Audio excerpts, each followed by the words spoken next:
पहले खबरों का रुख करते हैं। छत्तीसगढ़ के बिलासपुर का लौफंदी गांव 5 दिनों में 9 संदिग्ध मौतों से चर्चा में है। इन मौत से गांव की पहचान अवैध शराब की बिक्री के अड्डे के तौर पर हुई है।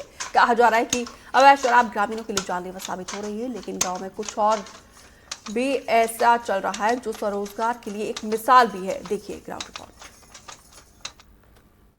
बिलासपुर का लोफंदी गांव इस वक्त एक के बाद एक हो रही संदिग्ध मौतों की वजह से चर्चा में है और एक पहचान गांव की ये बन गई है कि गांव में अवैध शराब या जहरीली शराब पीने की वजह से लोगों की मौत हो रही है और इस वजह से गांव की चर्चा पूरे प्रदेश भर में हो रही है। लेकिन इस गांव की एक और पहचान है। एक पहचान क्या है? ये जो आपको एक आवाज़ सुनाई दे रही होगी, अगर कैमरे में आ पा रहा हो, लेकिन मुझे इस पर सुनाई दे रही है और ये एक गली है इस मोहल्ले की, इस गांव की, जहां पर हम अगर कहीं से भी गुजरेंगे तो ये कॉमन आवाज़ हर घर से निकलती है। वो आवाज़ क्या है मैं आपको वही बताने चाह रहा हूं और ये एक विशेष पहचान भी है इस गांव की अपने आप में, जो कि इस गांव को एक अलग पहचान देती है, एक स्वरोजगार के लिए पहचान देती है। और वही तस्वीर मैं दिखाने की कोशिश करूँगा। एक छोटी सी खिड़की है, बड़ा ही खूबसूरत लग रहा है यहाँ से देखना। मैं प्रवीण से कहूँगा कि एक बार दिखाइए। एक्चुअल में यही इस गांव की जो मुख्य पहचान है, जिसके लिए गांव काफ़ी चर्चित भी है। अभी जो घटना हो गई या जो चीज़ें चल रही हैं, चर्चाएं, वो तो नकारात्मक जो चर्चा हो रही है वो अलग है, लेकिन एक गांव की ये खास बात ये है कि यहाँ पर एक बुनकर परिवार बड़ी संख्या में रहता है, बुनकर समूह पर बड़ी संख्या में रहता है और एक पूरा मोहल्ला है जहाँ पर आपको इस तरह की आवाज़ जो अभी सुनाई दे रही होगी, अगर इस गली से गुजरेंगे, इधर गुजरेंगे तो बिल्कुल यही आएगी। और यहाँ कपड़ा बुनने का काम चलता है। कौन कर रहा है उनसे बातचीत करते हैं। आपसे बात हो सकती है 2 मिनट? जी 1 मिनट, मैं आता हूँ आपके पास थोड़ा सा। आप तब तक मैं प्रवीण को कहूँगा कि ये तस्वीरें दिखाइए कि किस तरह से एक छोटे से व्यवस्था में स्वरोजगार की कोशिश जो की जा रही है, ये अपने आप में एक बड़ा उदाहरण है कि कैसे रोजगार के लिए क्या क्या इंतजाम किए जा सकते हैं। हो सकता है तस्वीरों में बहुत कुछ स्पष्ट न भी नजर आए, बहुत छोटी सी जगह है और यही स्थिति लगभग हर घर की है। अगर मैं किसी और भी घर में जाऊँ तो लगभग इसी व्यवस्था में ही चीज़ें चल रही हैं। क्या नाम है आपका? शकुंतला पूर्ति। शकुंतला जी, कितना पैसा मिल जाता है और कब से ये काम कर रहे हो? 2015 से। 2015 से यही काम कर रहे हो बुनाई का? कितना पैसा मिलता है? लगभग हमान महीना में 10,000 कमा लेते हैं। 10,000 हाँ, कमाते हो? हाँ। और ये कितना, कौन सा कपड़ा है ये? सल्टिंग का, टीवी का। हाँ, टीवी का। टीवी का। और ये किसको देते हो आप लोग? हमें रायपुर में। रायपुर में हाँ, बेचते हो? अच्छा, इससे पहले क्या काम करते थे? धान लगाने जाते थे, खेती बाड़ी करते थे। खेती बाड़ी करते थे। कौन सा काम ज्यादा बेहतर लग रहा है? ये काम ज्यादा अच्छा, बेहतर इसमें लग मेहनत रहा नहीं है। लगता? मैं देख रहा हूँ कि पैर भी चल रहा है, हाथ भी चल रहा है आप लोग का पूरा। मेहनत है लेकिन उससे अच्छा है, क्योंकि वो बाहर काम करते थे धूप में और यह छाँव में है। काम हाँ। कितने लोग काम करते हो आप लोग समूह में? 40 बुनकर हैं। 40 बुनकर लोग हो आप लोग? लेकिन गांव में तो मुझे लगता है 100-150 लोग हैं हाँ, जो ये काम कर रहे हैं, परिवार हैं, अलग लेकिन अलग वो अलग अलग समितियों से कर रहे होंगे। ठीक। कितना, 15,000 रुपये लगभग कमा लेते हो? और घर में और क्या है रोजगार का साधन? नहीं है। सिर्फ आपकी वजह से? कितने परिवार में सदस्य हैं? 2 ही हैं।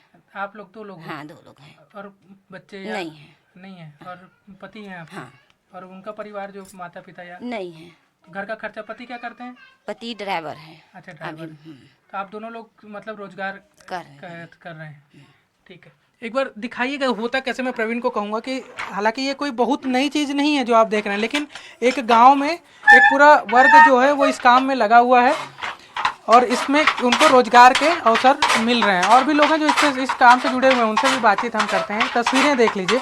मैं कहूँगा प्रवीण अगर दिखा पाएँ तो वो पैर वाला हिस्सा भी दिखाएंगे, किस तरह किस व्यवस्था में चीज़ें बनी हुई हैं, मतलब एक मैनेजमेंट कैसे किया गया है। टेक्निक अगर फैक्ट्री कोई हो और उसमें एक पूरी व्यवस्था होती है, लेकिन ये गांव में घर में किस तरह से अपने एक छोटा सा पूरा उद्योग बना कर रखे हैं और उसके लिए किस तरह से व्यवस्थाएं हैं कि पैर को चलाने के लिए पूरा व्यवस्था की, बैठने के लिए ऊपर से एक झोपड़ी नुमा घर है, ये कमरा है, उस कमरे में किस तरह से एक मशीनरी पूरा लगा के और रोजगार का साधन उपलब्ध कराया जा रहा है। जैसा कि ये बता रहे हैं, इससे 15,000 रुपये तक महीने की कमाई इनकी हो जाती है। पूरा जो मशीन है उसके अलावा जुगाड़ सिस्टम कैसा है वो भी आप देखिए कि ये कपड़े को बांधने के लिए जो चीज़ें लगी हैं। फिर ये क्या काम आता है जो टीना लगा हुआ है? टीपा, उसमें रेती भरा हुआ है। अच्छा, हाँ, टीना में रेती है ताकि वो उसके वजन को कंट्रोल करने के लिए, धागा को टाइट रखने के लिए रेती भरा जाता है उसमें। प्रवीण, रेती दिखा पाएंगे क्या? अगर कोशिश करें तो रेती अगर दिख जाए तो, जैसे जो बंधी है, अगर कोशिश करिए, रेती हाँ नज़र आ रही है। तो देखिए ये इसको क्यों रखा हुआ है? इसको रेती इसलिए भरा गया है उसमें, जो ताना लगा हुआ है उसको टाइट रखने के लिए रेती भरा गया है उसमें, अच्छा, मतलब मैं ताकि बुनाई करने में आसानी हो। बिल्कुल, ये एक वही चीज़ मैं बताने की कोशिश कर रहा हूँ कि किस तरह से एक जुगाड़ सिस्टम में पूरा एक व्यवस्था की गई है कि कम संसाधन में सारी चीज़ें। ये मशीन कितने की है? जो मशीन पूरी है जो लगी हुई है कितने रुपए की होगी? 15,000 की है। 15,000 की ये मशीन है। और कितने दिन तक चलती रहती है? इसमें कुछ मेंटेनेंस आता है? इसमें एक बार शुरू करघा लगाने में 15,000 खर्चा करना पड़ता है, उसके बाद कम से कम 5 साल देखना नहीं पड़ता है। अच्छा अच्छा, और बोल रहे थे कोई ईंट भट्टी में भी काम करती थी पहले, जो अब ये काम कर रही है, कौन है ये? आप हैं? प्रवीण, आपका क्या नाम है? इनसे भी बात करें। पंच भाई, आप यही गांव के हैं? हाँ, वहीं गाँव के हूँ। पहले क्या काम करती थी बता रही थी? ईंट भट्टे में काम पहले खेती बाड़ी भट्ठा काम करते थे। ईंट भट्टा वगैरह में हाँ। काम करते थे। उसमें कितना पैसा मिलता था? वही पहली काम रही से मतलब टिकिया वाला रहत रही से 5 रुपये टिका देते रही से तो 5 रुपये टिकिया में कमाते रहे तो हफ्ता में मिल जाते रही वही 600-700 600-700 रुपये मिल जाता हाँ। था। और अभी कितना मिल जा रहा है? अभी अब हफ्ता में मतलब मिला महीना मिलते तो 10,000 कमा लेते हैं। 10,000? हाँ, 10,000 है जैसे घर के काम वाम करके बाद मतलब पहले 5,000 रुपये मिलता था। काम भी ईंट भट्टी का था, जो बड़ा खतरनाक काम भी कहा जाता है। जैसे जैसे मेहनत है वही हिसाब से हम लोग मिलते थे। अच्छा, इसको सीखना भी तो पड़ता होगा। कहाँ से ट्रेनिंग वेनिंग कहाँ से? यहीं से ट्रेनिंग किया है। ट्रेनिंग भी यहीं से की है? हाँ। ठीक, कितने दिन में सीख गए? 3 महीना तक में। कितना कपड़ा बना लेते हो एक दिन में आप लोग? एक दिन में 2 दिन में बना सकता हूँ क्योंकि मेरे को घर में बच्चा उच्चा संभालना पड़ते। एक थान बनाने में 2 दिन? हाँ, 24 मीटर जो बनाने में 2 दिन लगता है? लगते हैं। ठीक है। और 24 मीटर का पैसा इनको 2 दिन के हिसाब से मिल जाता है। रोज काम करते हो आप लोग ये वाला कि छुट्टी भी लेते हो? नहीं, रोज भी करते हैं और कभी काम आ गया तो काम आ छुट्टी गया लेते हो। तो अच्छा, साप्ताहिक छुट्टी तो नहीं लेते ना कि रविवार छुट्टी का दिन है? नहीं नहीं, ये अपने मन देखिए, ये भी अपने आप में एक बड़ी बात है कि काम रोज करना है। ऐसा नहीं है कि सप्ताह में एक दिन छुट्टी, जैसा एक कल्चर है कि संडे या किसी एक दिन छुट्टी ले लिया जाए। हमारे साथ देवांगन जी भी हैं। देवांगन जी, आपसे अगर लाइट में आके बाहर में भी बात करें। प्रवीण, ये तस्वीरें लगभग आ गई हैं ना, एक बार और दिखाइए। बड़ी प्यारी तस्वीरें हैं बनाते हुए। तब तक मैं देवांगन जी से भी बात करता हूँ। ठीक, आपका क्या नाम बताएं? श्रवण कुमार देवांगन। श्रवण जी, श्रवण आप इसमें, श्रवण जी क्या आपकी क्या भूमिका है इस पूरे उसमें? आपकी क्या भूमिका है? मेरी भूमिका यही है कि मैं पहले मैं भी सब्जी की खेती करता था। बाद में धीरे धीरे मेरी आर्थिक स्थिति खराब होती गई ये तो बाहर चलते हैं, यहाँ पे थोड़ा सा लाइट भी कम है। मैं चांपा चला गया। चांपा जिला। वहाँ पे भी बुनकर संघ बड़ी संख्या में है ना? अब क्या है, मैं देवांगन हूँ तो मैं बहुत पहले से करघा सीख गया था कि मेरे परिवार लोग करते थे। तो आर्थिक स्थिति खराब हुई ना तो मैं चांपा चला गया। अब चांपा में मुझे मोतीलाल देवांगन जी का सहयोग मिला, तो उनके ही कंपनी में काम करता था धीरे धीरे। अच्छा, इस गांव में आपका जो ये लोफंदी गांव है, इसमें कितने परिवार के लोग हैं जो ये काम करते हैं? कितने लोग हैं जो इससे रोजगार से जुड़े हुए हैं? इसमें कम से कम 200 परिवार है जो इससे जुड़े हुए हैं। 200 परिवार। अच्छा, कपड़ा जो धागा है वो कहाँ से मिलता है? सप्लाई कहाँ होती है? वो छत्तीसगढ़ राज्य हाथ करघा विकास एवं विपणन सहकारी संघ रायपुर से आप लोग को कपड़ा मिलता है? मतलब धागा मिलता है। धागा मिलता है। उसके एवज में कुछ पैसे देने पड़ते हैं? नहीं, उसके एवज में पैसा देने नहीं पड़ता है। हम लोग उसके एवज में कपड़ा बना के उनको भेज देते हैं। और फिर कितना पैसा मिलता है आप लोग को? और मीटर के हिसाब से ना 33 रुपये 36 पैसा मीटर के हिसाब से हमको बुनाई मजदूरी देता है। ट्यूनिक में, सल्टिंग में देते हैं 37 रुपये 92 पैसा। क्या है ट्यूनिक और सल्टिंग क्या है? अलग अलग है, क्वालिटी अलग अलग है पता कपड़े चलेगा? का। कपड़े की क्वालिटी है दोनों? हाँ, कपड़े का क्वालिटी है। जिसमें 37 रुपये 92 पैसा देते हैं वो सल्टिंग कपड़ा है प्रति मीटर? प्रति मीटर। ठीक है, सिर्फ बनाने का ना? सिर्फ बनाने का। हाँ। और 33 रुपये 36 पैसे जो देते हैं वो ट्यूनिक कपड़ा है। अच्छा, कुछ टारगेट भी देते हैं कि इतना कपड़ा हमको चाहिए महीने में? अब टारगेट वो देते हैं लेकिन अपन उनके टारगेट के हिसाब से नहीं कर पाते और बीच बीच में पत्र व्यवहार करते रहते हैं। तो जहाँ तक हो सकता है कि हम लोग कोशिश करते हैं कि उनका टारगेट पूरा हो जाए, फिर भी नहीं हो पाता है। एक लगभग कितने लोगों के आय का जरिया है इस गांव में ये? अब ये आय का जरिया कितने लोगों को, क्या सर मैं आपको बता रहा हूँ, जितने लोग अगर सीख जाए और काम से जुड़े वो सभी का। अभी फिलहाल कितने लोग इसमें? अभी फिलहाल 40 लोग हैं। 40 लोग आपके समिति में? बल्कि गांव में तो और भी ज्यादा। 3 समिति हैं। 3 समितियां हैं? हाँ, 3 समिति है। एक में 12-15 बुनकर हैं और इसमें 40 बुनकर हैं। इसमें जो बुनकर हैं वो टोटल महिलाएं हैं, अदर कास्ट की हैं। और एक सत्यनारायण बुनकर सहकारी समिति है जिसमें टोटल दिव्यांगन लोग हैं। उसमें कितने लोग हैं?